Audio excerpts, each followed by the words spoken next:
welcome to another obscure Asian story. In the world of international trade, North Korea's dealings have often centered around arms sales.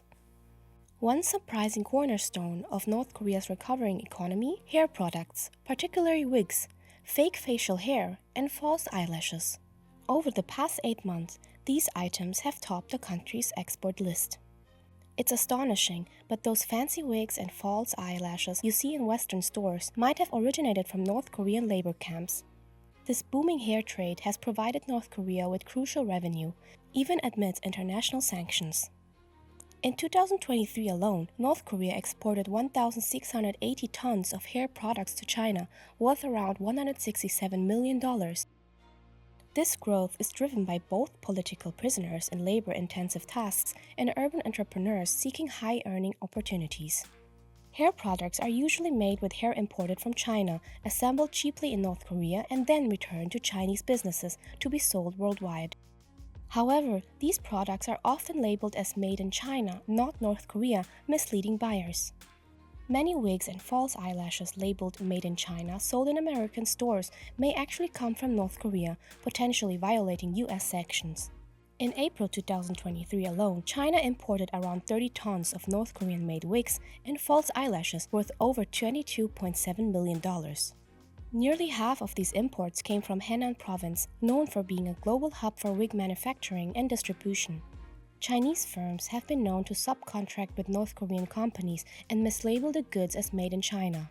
Despite international sanctions, North Korean goods, including wigs and fake eyelashes, may still end up in the US. In 2021, China was a top global exporter of human hair products, totaling around $1.84 billion, while the US was the largest importer, with purchases worth approximately $1.1 billion. The surge in demand for North Korean hair products, which have been made for over a decade, stems from them being among the few items not sanctioned by the United Nations.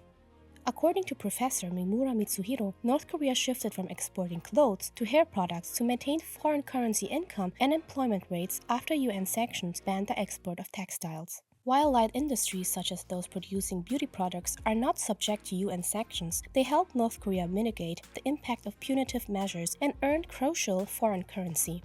For nearly 2 decades, North Korea has pursued nuclear capabilities despite UN sanctions starting in 2006. Kim Jong-un has accelerated this pursuit, increasing the regime's missile tests and capability to conduct a nuclear strike on the US mainland. Sanctions complicate North Korea's acquisition of technology and funds for its weapons programs, but the regime survives through smuggling and cyber hacking, especially with lax enforcement from countries like Russia and China. The regulations ban imports of goods, services, or technology from North Korea. Despite this, in 2019, e.l.f. Cosmetics was fined nearly $1 million for importing over $4 million worth of false eyelash kits from Chinese suppliers that source materials from North Korea, violating the North Korean sanctions regulations. The US Treasury noted that the company hadn't exercised sufficient supply chain due diligence. In 2022, the US Customs and Border Protection seized goods from Chinese companies at US ports.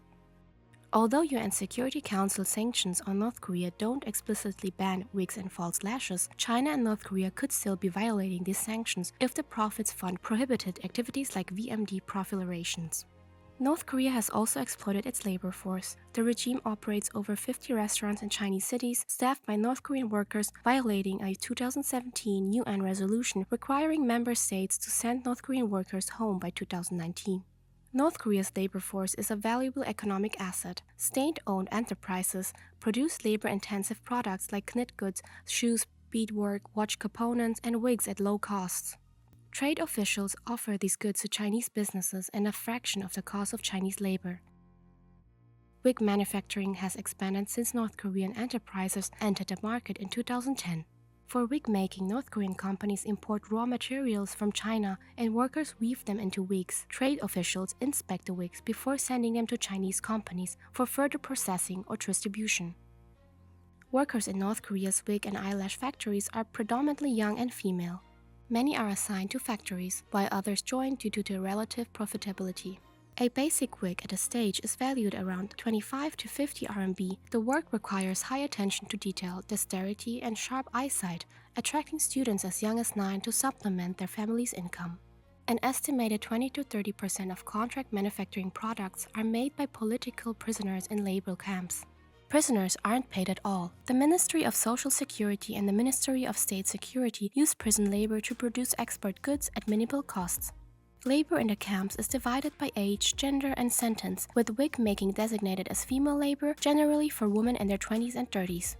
Using prison labor to fulfill orders from Chinese companies is especially profitable for North Korea, with profits from prison-made exports split between the state and relevant ministries, sometimes as drastically as 85 to 15. For example, in September, assuming 20% of exports were from re-education camps, prison labor netted $3.6 million for North Korean authorities, of which $2.5 to $3 million went directly to state coffers. As winter approaches, North Korean companies anticipate more contract manufacturing orders, and labor camps can mobilize more of the incarcerated population after the fall harvest. The demand for wigs and profitability has led the industry to expand into North Korea's private sector. Women from various backgrounds, including those in prison camps and ordinary factory workers, are involved in the hair industry. With rising demand for wigs, the need for hair has also surged. State enterprises even buy domestic hair, offering corn in exchange. For instance, a 25-centimeter bundle of hair can fetch 20 to 25 kilos of corn.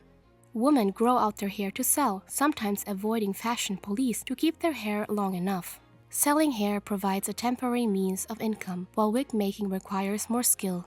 Reports suggest that women undergo 2-week apprenticeships to learn wig making, and if they pass a skills test, begin filling orders from home. High school students also weave wigs to help put food on the table, utilizing their good eyesight to work under oil lamps in an electricity-scarce country. The production of wigs and false eyelashes is labor-intensive, with higher prices for hand-stitched products. North Korean eyelashes are considered high quality, each lash individually sharpened and attached. Qingdao, a major Chinese city, imports 80% of its eyelash products from North Korea. Processing costs for high-end wigs in China are around 1,000 yen, whereas North Korean produced wigs cost as little as 300 yen. On Alibaba, North Korean fake eyelashes go for 15 yen per set, while wigs fetch about 350 yen. North Korean laborers overseas also enter the hair product industry to supplement meager incomes. For instance, workers in Liaoning, China secretly make false lashes after their official work, earning 35 RMB for 3 hours of work. This additional income comes from using cheaper, often toxic materials. These workers, mainly women, already work long hours at textile factories. In conclusion, the story of North Korean wig making is complex. While it could boost the economy during pandemic restrictions, the widespread use of child and prison labor raises moral questions. The industry will likely continue growing, with most products passing through Chinese companies before reaching global markets. As the largest importer of hair products, the US must critically consider the origins of these products and their impact on suppliers. When buying real hair products, be cautious if the source isn't fully transparent with proof, such as photographs and reports. Chances are it's likely sourced from exploited individuals. Your made-in-China wigs or fake eyelashes might actually have North Korean origins. I hope you enjoyed this video. See you next time, and thanks for watching!